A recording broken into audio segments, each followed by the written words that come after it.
Dr. Manorama Madam. She's MD DA FICS, Fellow in Chronic Pain Medicine from MUHS. She's ex-HOD Anesthesia MGM Hospital. She is Consultant Anesthesiologist and Pain Management Specialist. Madam will be talking about metastatic cancer pain. I request Madam to start her topic. Good afternoon, everybody. And at the outset, I would like to thank my mentor, my teacher, Dr. Lakshmi Vyas, for giving me this opportunity to talk about metastatic cancer pain. Let's start discussing about metastatic cancer pain.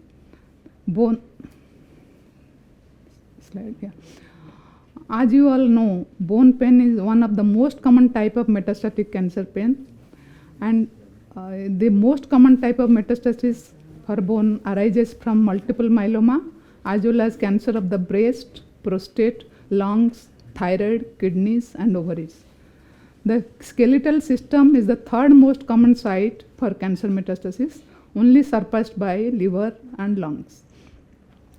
But the severity of bone pain doesn't depend upon the severity of disease stage.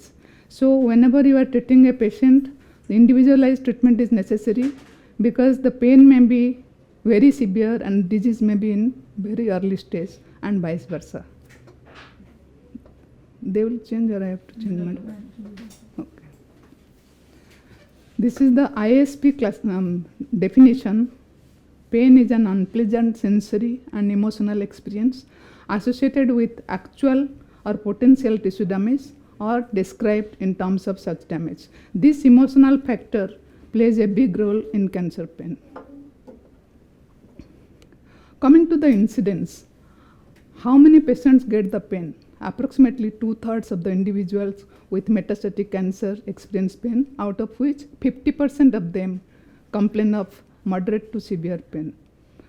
The metastatic patients, out of all the metastatic patients, more than 80% is having bone pain.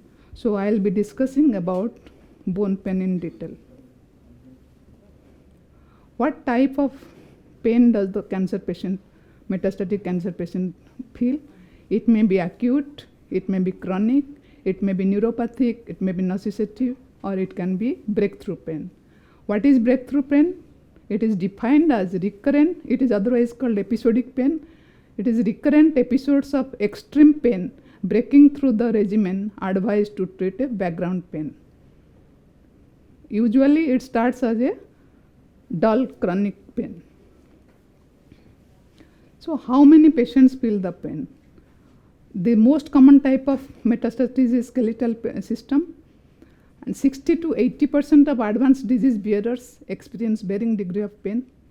Vertebra 70%, pelvic bone 41%, lung bones 25%, skull 14%, the sternum and ribs are least involved.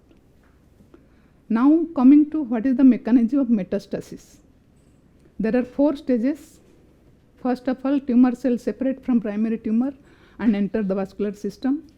In second stage, the cells survive because the circulatory system not very favorable for these cells. So they survive by avoiding their apoptosis by upregulation of cell surface protein.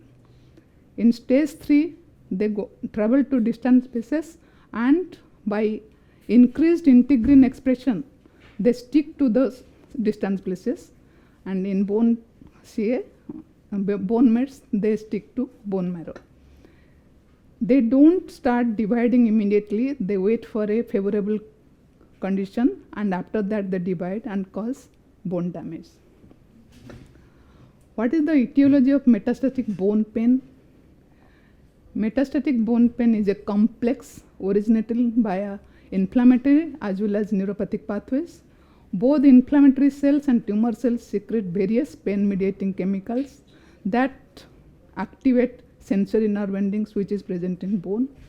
Increased osteoclast activity can destroy these endings, and osteoclastic bone loss destabilizes the bone, and it makes the bone prone to fracture, pathological fracture.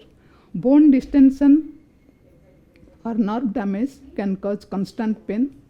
Periosteal infiltration and stretching may also cause bone distension. We have been an idea that only periosteum is supplied by sensory nerves, but if periosteum is supplied by 100 nerve fibers, the marrow is supplied by 2 nerve fibers, sensory nerve fibers, and the mineralized bone in 0.1, that is their distribution of nerve cells. This is, I am showing the mechanism of bone pain. This is the sensory nerve ending. It has various receptors on it. It is already present in bone. These tumor cells, stromal cells, and the inflammatory cells, they produce lot of mediators like prostaglandin, endothelin, bradykinin, and ions like hydrogen and ATP. They react, they bind to their respective receptors on bone, and they carry the noxious stimulus sensation through spinal cord to brain. What is the role of osteoclast in pain? The tumor cells secrete endothelin. This endothelin stimulates the osteoblastic multiplication. This osteoblastic multiplication doesn't produce healthy bone. These are prone to fracture. But by proliferation of osteoblasts, Rankel receptor activator of nucleic acid kappa ligand, it gets activated.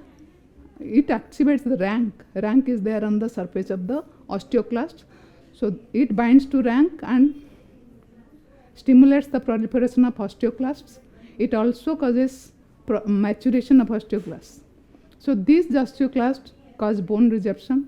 While they do bone resorption, they produce a acidic medium. This acidic medium, the hydrogen ions are released.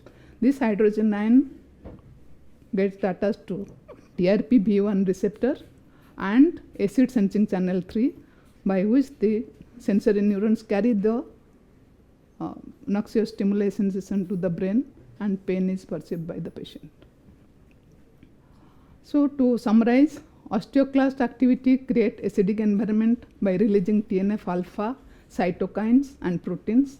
Sensory nerves help the nociceptors to detect and transmit signals from noxious stimuli produced by tumor cells. Primary sensory neurons trigger the CNS and pain occurs. What is the impact on quality of life? The pain markedly reduces the quality of life. It negatively affects the mood, the work, relationship, and ability to walk and sleep. This sleep disturbance further disturbs the pain tolerance threshold by potentially leading to a vicious circle. Once the pain is increased by reduced tolerance, the sleep is again disturbed, and this sleep disturbance again increases pain. So this forms a vicious cycle. How to assess the pain? There are various forms available to fill up, but usually in high volume centers they use brief pain inventory short form. This has 9 points. Each point is marked from 0 to 10. Patient himself fills it up, and it gives an idea about the severity of pain and the pain experienced by the patient. If you want to know the neuropathic component of pain, then you have to fill up the McGill pain questionnaire. Certain points are very important in history taking. First is location, whether it is a single site or multiple site. What is the onset of pain and how long the pain is suffering, patient is suffering. Then what is the characteristic of pain? What are the aggravating factors, like any movement particularly causing pain or walking causing pain, and how it is getting relieved. And what is the effect of medication? If the patient is already on medication, whether the medication is sufficient, whether the patient gets pain relief or not, and the effect of pain on patient's life. This is the WHO guideline for the pharmacological and radiotherapeutic management of cancer pain in adults and adolescents. The goal of cancer pain management is to relieve pain to a level that allows an acceptable quality of life. The last set of WHO guidelines focused on cancer pain management were issued in 1996. WHO classifies the cancer medication into 3 groups. Analgesic, this contains NSAID, non-opioids and opioids. Then adjuvants like corticosteroid, anticonvulsant, and tricyclic antidepressants. Then bone targeted therapy like bisphosphonate and radiotherapy.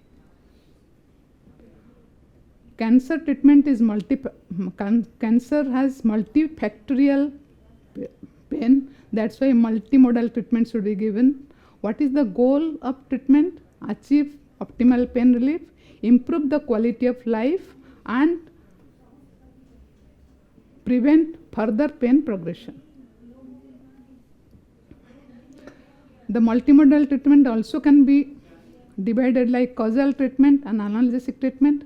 Causal treatment like anti-cancer treatment, which is radiotherapy. Radiotherapy reduces the tumor mass, it reduces the tumor infiltration, and it also causes bone remineralization. By that it reduces pain. So if it is reducing pain, it can be called symptomatic treatment. Analgesics, bone targeted therapy, and adjuvants, these are symptomatic treatment. This is the WHO step ladder, which was designed originally in 1986. It had 3 steps. Step 1 for mild pain, where non-opioid with or without adjuvant therapy was advised. Step 2 was for mild to moderate pain, where weak opioids like tramadol and codeine along with non-opioids, with or without non-opioids and with or without adjuvant therapy was advised. And for moderate to severe pain, strong opioids like morphine, methadone, fentanyl, and buprenorphine was advised, with or without non-opioid and with or without adjuvant therapy. But these 3 steps were not sufficient, as it was not covering severe to very severe pain management, and it does not contain any interventional therapy. That's why in 1996, this I have already discussed now, so I will be skipping this slide. So limitation of the original scale was the impossibility of integrating non-pharmacological treatment into the therapy path.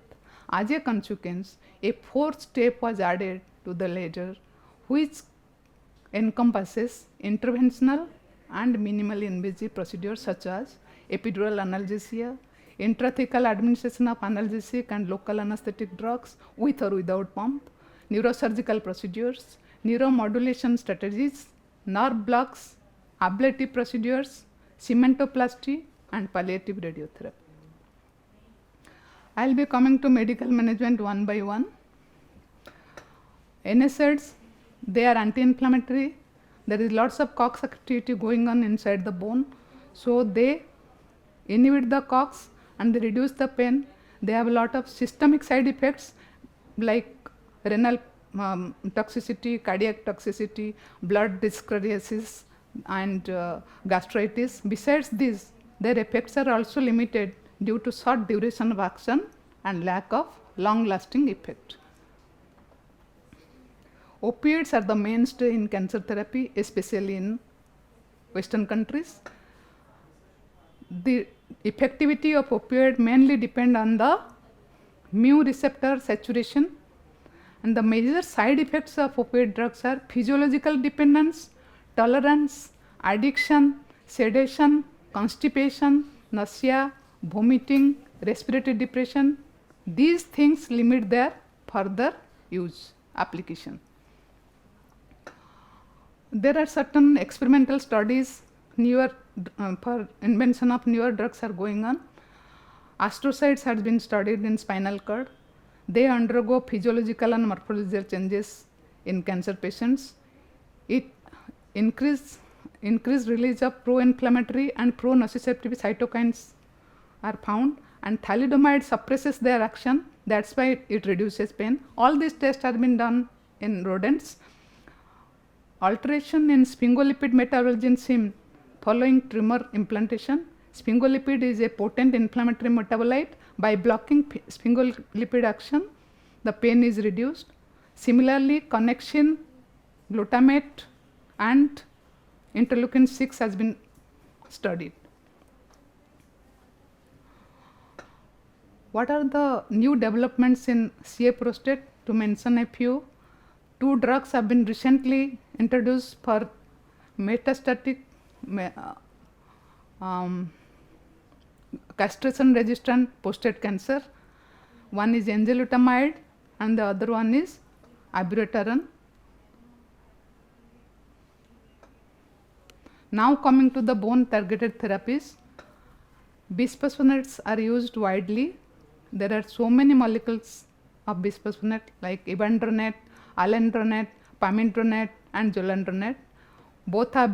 All have been tried for their potency and they have been found that they are equally potent, but zoledronate is preferred because of its low dose efficacy.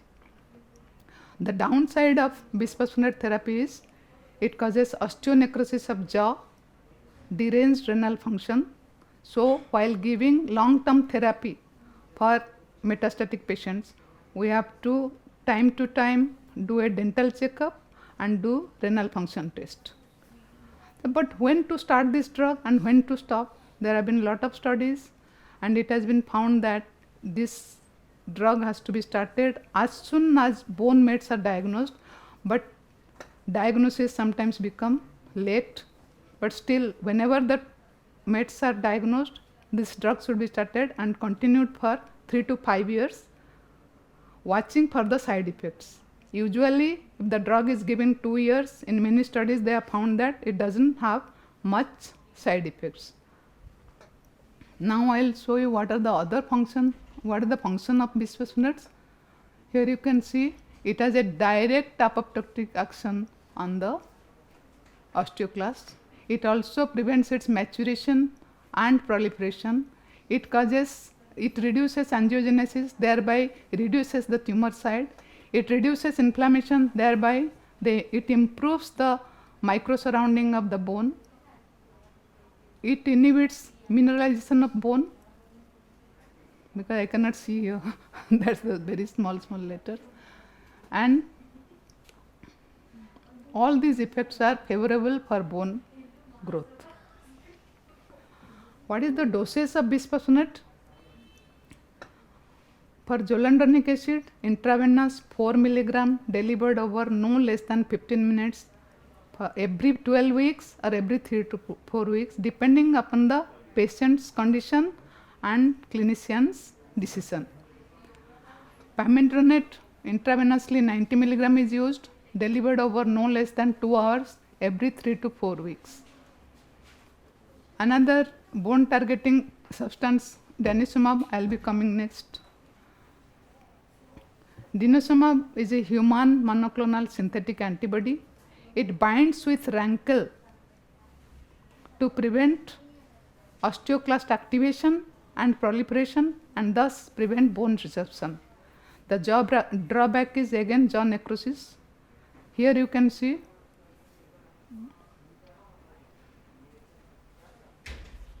it has high affinity to rankle, so it attaches to rankle, so that rankle cannot bind to rank, which is the receptor for rankle, and that prevents osteoclastic maturation, proliferation and activation.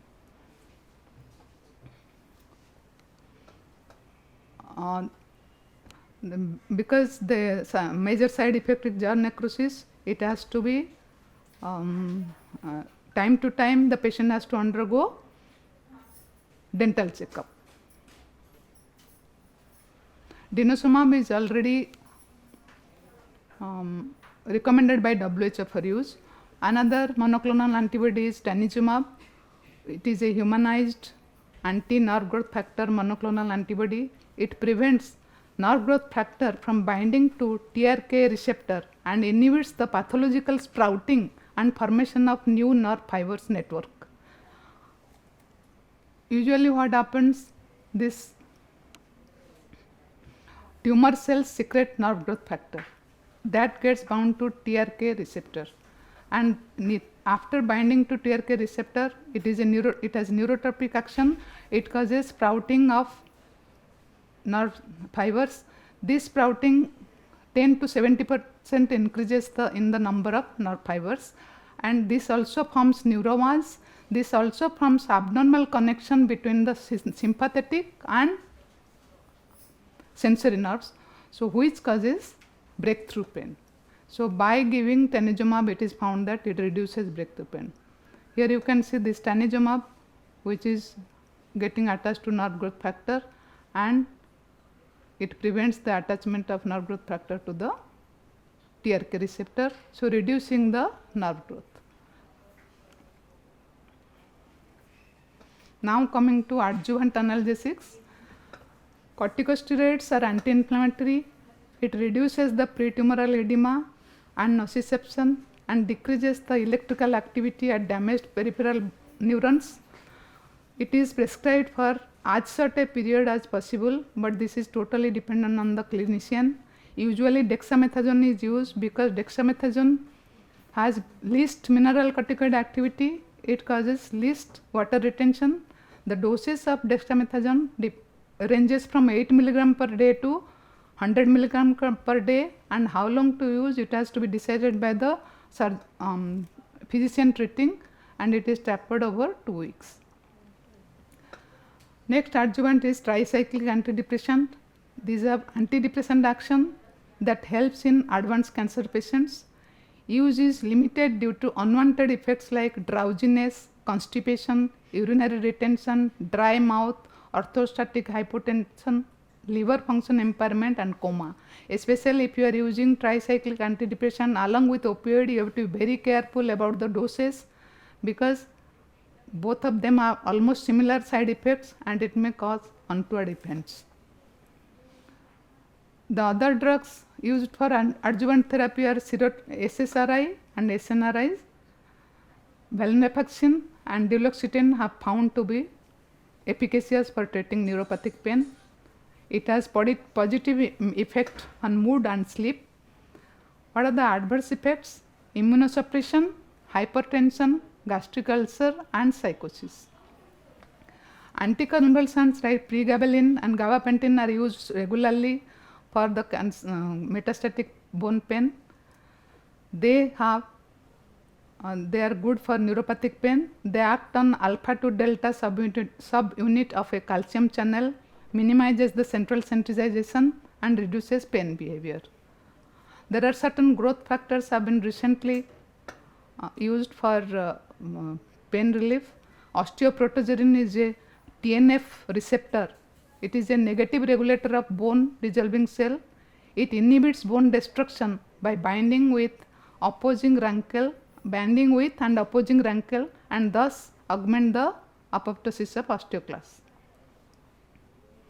Now coming to radiotherapy. Radiotherapy relieves pain by reducing the tumor size. It causes remineralization of the bone. Either external beam radiotherapy can be used or radioisotopes can be used. If it is single site bone involvement, external beam radiotherapy is advisable as it is cost effective. For multiple site bone involvement, radioisotopes are used. Recently, radium-223 is added for treatment, which leads to an overall survival benefit in men with metastatic castration-resistant prostate cancer. Now coming to interventional methods. For spinal metastasis, posterolateral fusion with autologous bone grafting is preferred. Minimally invasive procedures like balloon kyphoplasty, percutaneous vertebroplasty are beneficial for vertebral mates with persistent pain. Recent development include use of minimally invasive thermoablation, microwave ablation, magnetic resonance guided intensity focused ultrasound. These are the recent advances. Cement augmentation studies show rapid and sustained pain relief at 1 year, improved back function, improved quality of life, increased activity, reduced use of analgesics, and fewer days of bed rest. Other interventional methods used are neuromodulation, which is coming in a big way. It causes electrical spinal cord stimulation and reduces the pain by 60%. It is very useful in cancer patients. It improves the quality of life. intrathecal opioids given alone or in combination with other drugs such as alpha agonist or local anesthetic are used for intractable pain relief. Subcutaneous intrathecal drug delivery system has significant reduction in fatigue and depressed consciousness as well as an improved rate of survival. What we do at Ashirvad Institute of Pain Management and Research. For painful muscles, USG guided dry needling is done, and if the muscles are too tight and patient cannot come repeatedly for the dry needling therapy, initially Botox injection is done targeted through ultrasound, and then after that dry needling sessions are done.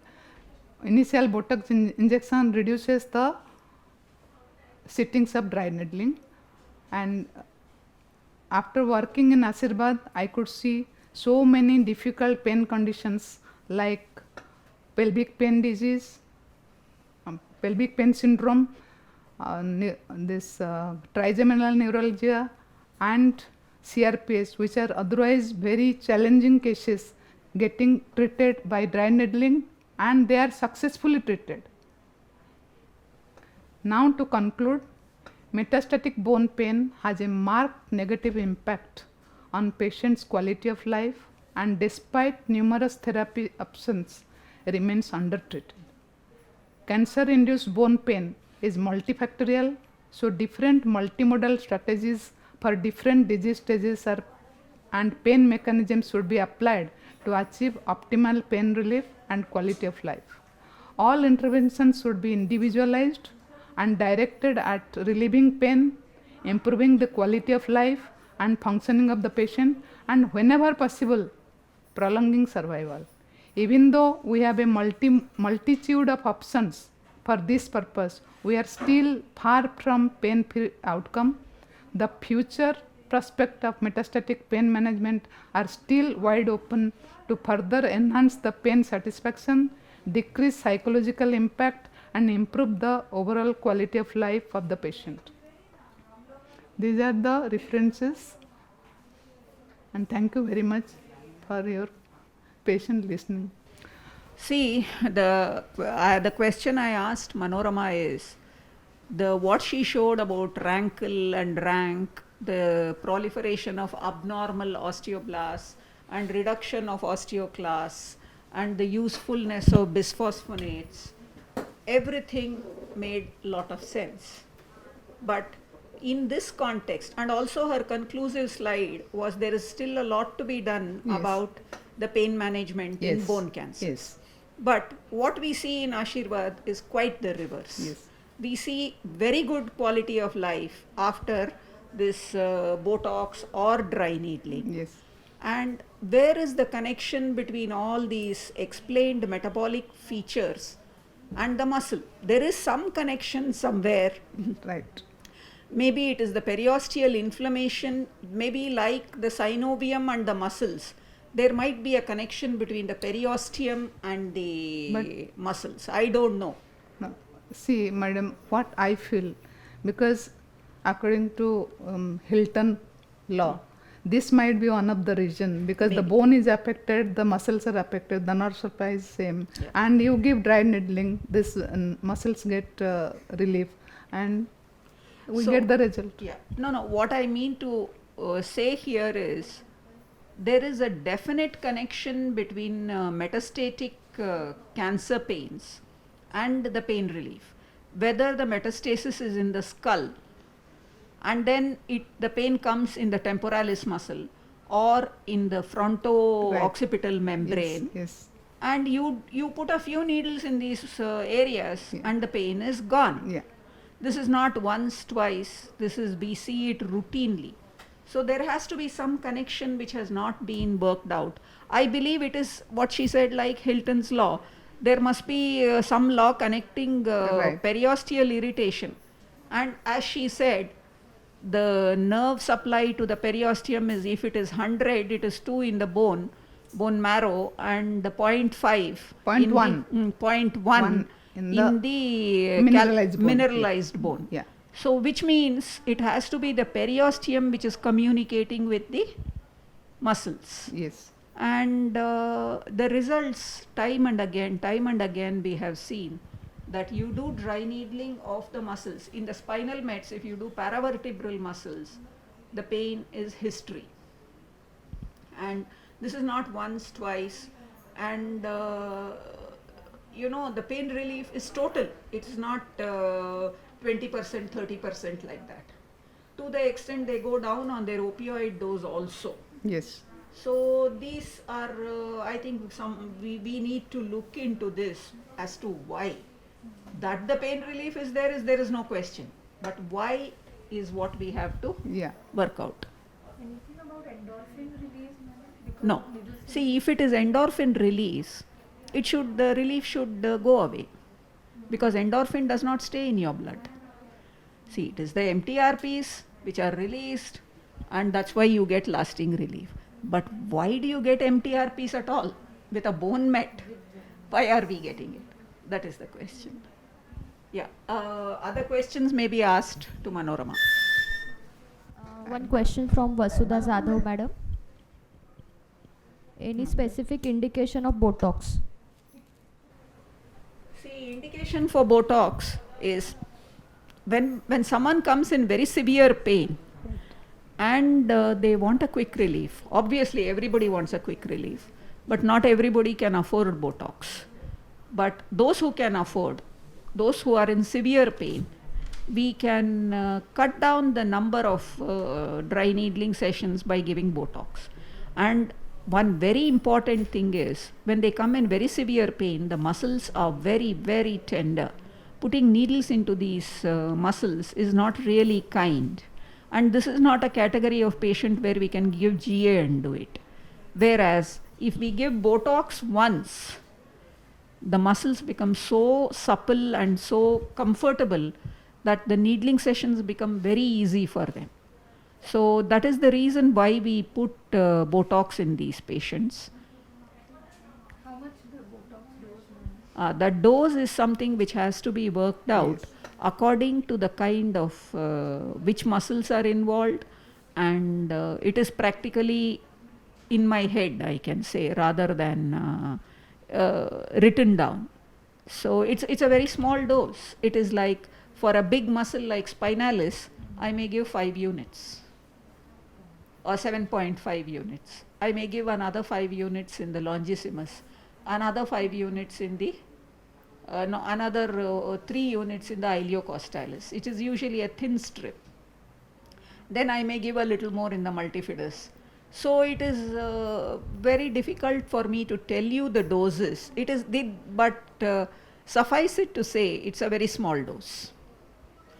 See, in cosmetology, when they are using Botox for facial muscles, their doses are in the range of 2, 3, 1, and 5, and 7. And contrast this with the paravertebral muscles, which are huge muscles, really. But we are giving just 5 units, and that's enough. Yeah. Any other questions? Another question from Dr. Mary Abraham. For bone pain, dry needling is useful for which type of pain? Axial or radicular or both? Mary Abraham. And which muscles are needled? See, for bone pain, metastatic bone pain, it is usually not radicular. It is mainly axial, because the metastasis is in the vertebral body most often. It is only when it is in the pedicle, sometimes, then it can become radicular. Otherwise, it is mostly axial. I have treated some patients where it was in the pedicle and in the nerve root foramen. And in fact, this was in the thorax. At the nerve root foramen, there was a bone met. And as a result, this patient used to get a pain across the ribs, rather like a herpetic pain. It was across the intercostal nerve. So there is no way you can go and even do a radiofrequency or phenolization of that nerve, because a metastasis is a highly vascular area, and last thing you want to do is to go and stick a needle into it.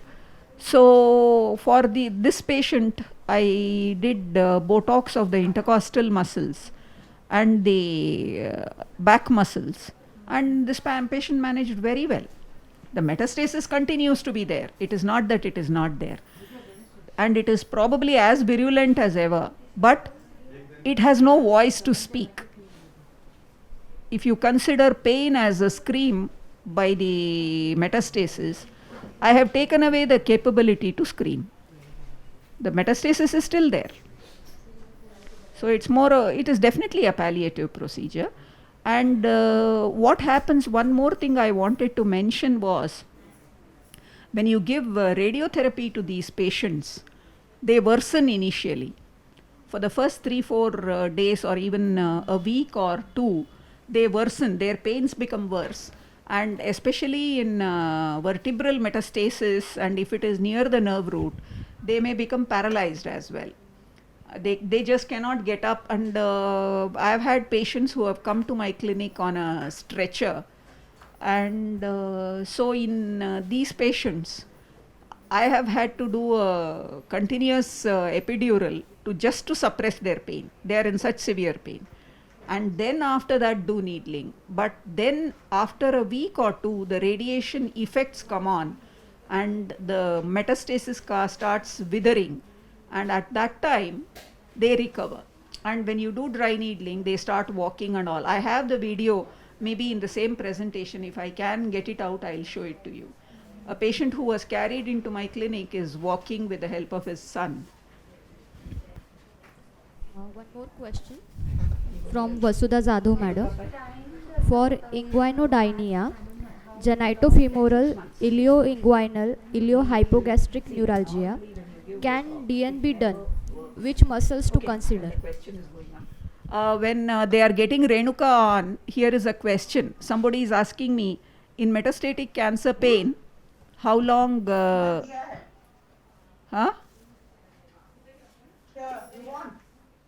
What? Anyway, I am answering a question here. I hope I am heard. In metastatic pain, how long does Botox work? Botox normally works in any indication for about 3 to 4 months. But when we do it along with dry needling, Botox works 6 months to 8 months to a year when you add dry needling to it, because dry needling fine-tunes the effects of Botox. How I have rationalized it is that when you give Botox, you cannot give Botox to all the muscle fibers, but it tackles most of the very tense muscle fibers. And then when you go and do dry needling, you tackle all the other muscle fibers. So it's a full complete relaxation. So Botox works longer than the 6 months, the 5 months, 4 months, 6 months that it is expected to do. My usual Botox doses in most patients who are on regular Botox is once a year, once in 8 months, things like that. Another question. For inguinodynia, genitofemoral, ilioinguinal, iliohypogastric neuralgia, can DN be done? Yes. And which muscles to consider? Yeah. See, you should see the area of supply of genitofemoral. The genitofemoral is a nerve which supplies the lower inguinal area. It also supplies the genitalia, the scrotum and the labia majora, and down the leg, inner thigh, the in the obturator area. So your needling has to be in the abdominal muscles, the oblique muscles, the transversus muscle in the lower abdomen. You have to do the dartos muscle in the scrotum and the adductor muscles. Sometimes you might even have to do the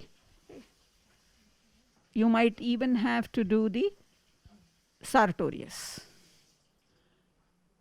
Does that answer your question?